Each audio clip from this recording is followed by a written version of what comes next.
네, 안녕하세요. 이번 시간에는 지난 시간에 이어서 채팅 탭부터 알아보도록 하겠습니다.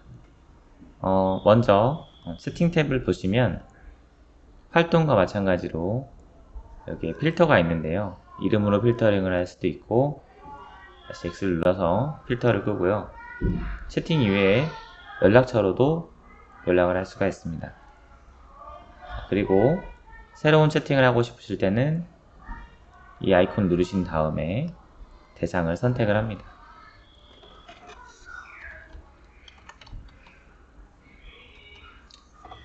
이름으로 선택하거나 혹은 아이디 형태로 선택을 해서 대화를 할 수가 있습니다.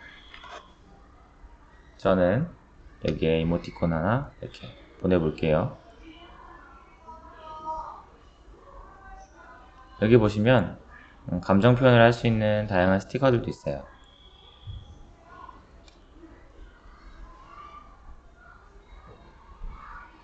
이런 것들이 다 있죠. 자, 그 옆에 이 아래 보시면 아이콘들이 여러 개가 있는데 이거는 쓰는 사람마다 이 아이콘들이 다르게 표시가 될 겁니다. 그래서 저는 여기에 보면 이제 기터브나 줌도 이렇게 넣어놨는데 이런 프로그램들을 추가해서 넣을 수가 있고요. 다음에 탭 추가하는 기능을 소개할 때 한꺼번에 안내를 해드리겠습니다. 자, 그러면 채팅은 이렇게 보낼 수 있다 안내를 드렸고, 우측 상단에 보시면 화상통화도 바로 할 수 있고요. 음성통화를 진행할 수도 있고, 바로 화면 공유도 할 수 있고, 사람을 추가할 수도 있습니다. 채팅 탭을 따로 별도로 이렇게 꺼내서 볼 수도 있고요. 그 옆에 파일을 누르면 이 채팅에서 공유한 파일을 한눈에 볼 수 있습니다. 제가 작년에 동학년생들과 했던 채팅 목록을 잠깐 보여드리면 여기에 이렇게 다양한 파일들을 주고받은 걸 알 수 있어요. 동학년 선생님들과 이렇게 파일을 공유해서 자료를 수합하는 역할로 팀즈가 아주 유용하게 사용될 수가 있습니다. 자, 그 외에도 조직이나 활동 등 이런 것들가 있는데 크게 사용하지 않고요. 저는 이 채팅과 이 파일 두 가지를 주로 사용하고, 만약에 내가 원하는 기능이 있으면 탭을 추가해서 여기에 기능을 추가해서 활용하는 편입니다. 어떤 영상을 같이 보고 싶거나 아니면 어떤 엑셀 작업을 항상 같이 할 때 여기에 이 탭을 추가해서 항상 편하게 볼 수가 있습니다. 자, 그러면 팀으로 넘어가 볼게요. 팀 아이콘 누르시면 내가 속한 팀이 이렇게 나와 있습니다. 여기에서 소유자 혹은 구성원으로 들어가 있으면 이렇게 볼 수 있고요. 저는 자주 사용하는 팀은 위에 꺼내놨고 팀을 숨겨놨습니다. 여기까지는 숨겨놓고 이렇게 사용하고 있습니다. 지금 상의 일반에 한번 들어가 볼게요. 들어가면 왼쪽에는 채널, 그리고 그 채널에 대한 이 게시물, 그리고 파일, 그 밖에 여러 가지 것들이 이렇게 탭 형식으로 나와 있고요. 일반 채널은 기본적으로 팀을 만들게 되면 생성이 되는 채널입니다. 자, 그러면 한번 직접 여기에서 팀을 만들면서 이 팀과 이 채널에 대한 개념을 알아보도록 하겠습니다. 자, 팀 참가 또는 만들기를 누르시고 여기에서 팀 만들기를 선택합니다. 다음으로 수업팀 혹은 교육자 작업 그룹팀을 주로 선택하시게 되는데요.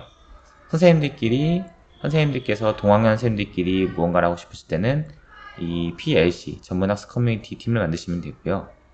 그 외에는 주로 수업팀으로 만드시면 되겠습니다. 저는 수업팀을 만들어 볼게요. 이름은 자, 이렇게 팀을 만들고, 자, 설명은 굳이 적으시지 않으셔도 됩니다. 만약에 내가 기존 팀을 만들어 둔 게 있으시면 그걸 템플릿으로 활용할 수가 있습니다. 예를 들어서 저는 사항의 일반 팀을 다시 쓰고 싶다 하면 이거를 그대로 복사해서 여기에 탭이나 앱, 구성원 등을 그대로 가져올 수가 있죠. 저는 처음이니까 새로 만들겠습니다.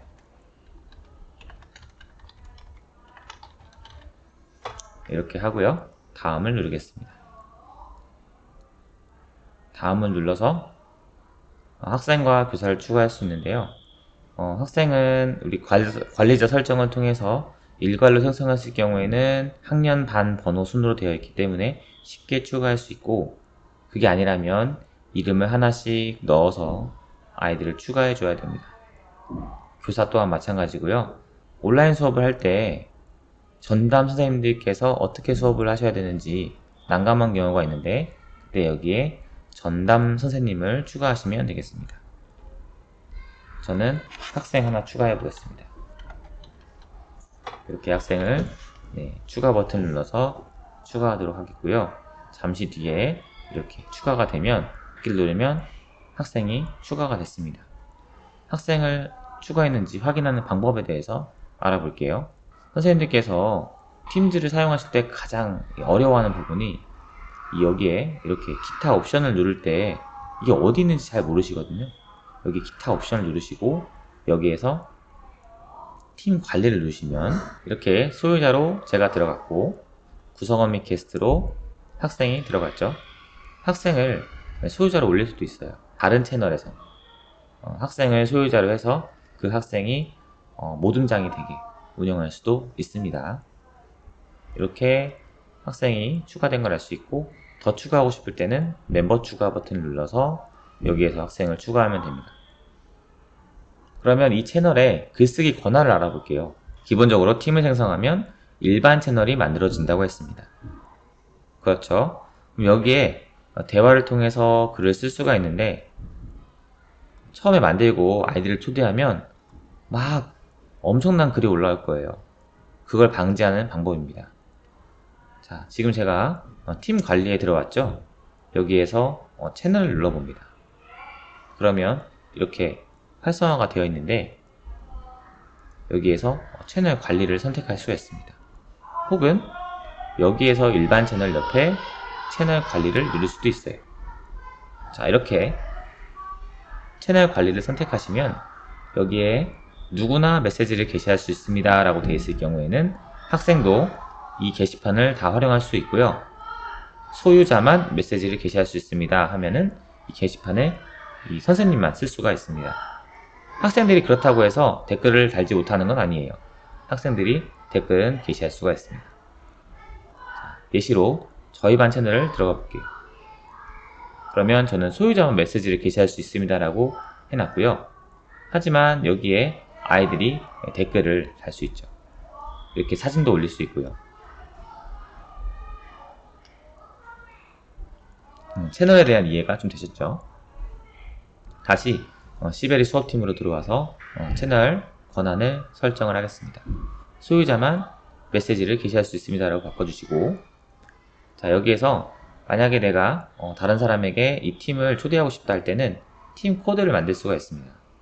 팀 코드를 만들 수도 있고, 혹은 부모, 보호자에게 주간 전자메일을 보낼 수가 있는데요. 아이들이 활동을 잘했는지 보호자에게 이제 가상통신문 형태로 주간 전자메일을 보낼 수가 있습니다.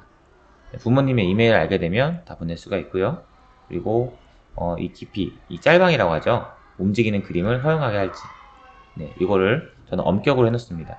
보통으로 해놓으시면 교육적으로 적절하지 않은 내용이 들어갈 수가 있어요. 그 아래 스티커 밈 사용했고요. 밈 업로드도 허용했습니다. 태그는 이제 번호 순으로 하거나 이런 건데 저는 굳이 사용을 하지 않고 있습니다. 자, 이렇게 해서 채널을 설정을 했고요. 채널 하나 더 추가를 해볼게요. 자, 우리가 일반 채널은 지금 학생이 글을 못 쓰기 때문에 채널 하나 추가해서 학생들이 글을 쓸 수 있는 자유 게시판 채널을 추가해 보도록 하겠습니다. 기타 옵션에서 채널 추가를 하도록 하겠습니다. 여기에서 자유 게시판이라고 이렇게 채널 이름을 지정하고요. 이 개인정보 취급 방침을 비공개로 하시면 특정한 사용자들만 여기에 들어올 수 있습니다. 비공개 방이 되는 거죠. 표준으로 해야 모두가 들어올 수 있고요. 그리고 여기에서 채널 목록을 자동으로 표시해야 표시가 됩니다. 그렇지 않으면 이걸 찾아야 돼요. 그래서 이걸 체크하셔야 아이들이 다른 채널이 있구나 라는 걸 알 수 있어요. 이렇게 하시고 추가 버튼을 누르면 됩니다. 이렇게 해서 자유 게시판 채널을 만들었고요. 자, 채널에 들어가 보시면 상단에 이 파일 이렇게 있고 그 옆에 이 위키가 또 있죠. 네, 그리고 이 플러스 버튼이 있어요. 그쵸? 이거는 탭을 추가해서 기능을 내가 원하는 기능을 이제 입맛에 맞게 편집할 수 있는 그런 것들입니다. 다른 영상에서 소개를 하도록 하겠습니다. 자, 게시물에 들어가시면 여기에서 대화를 할 수 있는데 글을 쓸 수도 있고요. 전 여기에서 바로 이 우측 상단에 이 모임 버튼을 눌러서 화상 모임을 해보도록 하겠습니다.